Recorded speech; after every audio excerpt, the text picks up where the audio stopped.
Hi, Prof. This is Jason Yu. I'm going to present the final results of my study. First of all, in order to implement the vector error correction model, the VEC model that I proposed, I conducted stationary tests and co-integration tests to support the validity of my results. To begin with, the augmented Dickey-Fuller test to test for stationarity was conducted. And based on the ADF test, we have the null hypothesis being the time series is non-stationary, while the alternative states that time series is stationary. Furthermore, in order to implement the vector error correction model, uh, all variables need to be I0 in the first difference, which means stationary in the first difference. Performing the ADF test at 5% confidence level for these two scenarios, all variables pass the both tests. After the ADF test, I used Johansson method to test for co-integrations. Based on the Johansson test, I have we have null hypothesis being that there is no co-integration, while the alternative states that there is co-integration. Performing the Johansson test, I obtained strong evidence against the null hypothesis that there is no co-integration for the dataset, while there is no strong evidence to specify the number of co-integration relationship. Yet, it is still sufficient to fulfill the co-integration assumption for the VEC model. To this point, all the preliminary conditions for the VEC model are all satisfied, and the estimation with the model is computed. For the estimation with the commodity categories, all this estimation return error correction term in all probable ranks, indicating a divergence from the equilibrium. Consequently, the commodity categories will not be analyzed through VEC model estimation.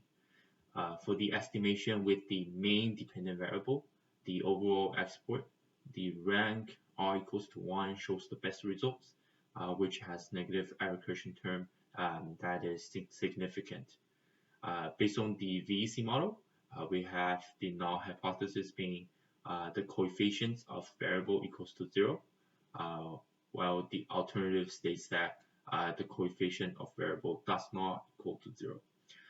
Regarding the VECM results, the error correction term is equal to negative 0.0175, and it is significant at 10% confidence level, which suggests that 1.75% of this equilibrium will be corrected before the next ones, while 98.25% of the discrete equilibrium remains. Further, coefficients of the first leg of long GDP and the third leg of long overall export are statistically significant at 5% confidence level. The model predicts that 1% increase in GDP in the first leg and the overall export in the third leg will increase overall export approximately by 0.68% and 0.17% respectively. Besides these two variables, all other variables in the model exhibit insignificant short-run effect on the overall export. The model also estimated the long-run linkages. The result exemplified that the export performance will be affected by nominal GDP positively and money supply negatively in the long run, while total reserve will exert no significant effect in the long run. Overall, these findings have led to some major policy recommendations. Firstly, the urgent priority for the US government is to control the pandemic and thereafter continuing to relieve the procedures of doing business. For example, welcoming more and more foreign direct investment to the country. More FDI not only nurtures the export, but also helps the economic growth and job creations. Secondly, the US government should tighten the volume for pandemic relief. An excessive government assist discourage people from returning to the work site, and an overmuch expansion in money supply will bury the seed for future decline in the overall export.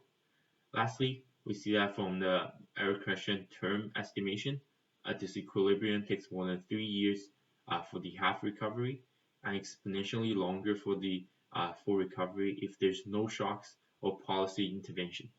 As a result, the situation for COVID-19 is critical, and appropriate policy intervention to initiate the recovery of the U.S. export looks no moments of delay.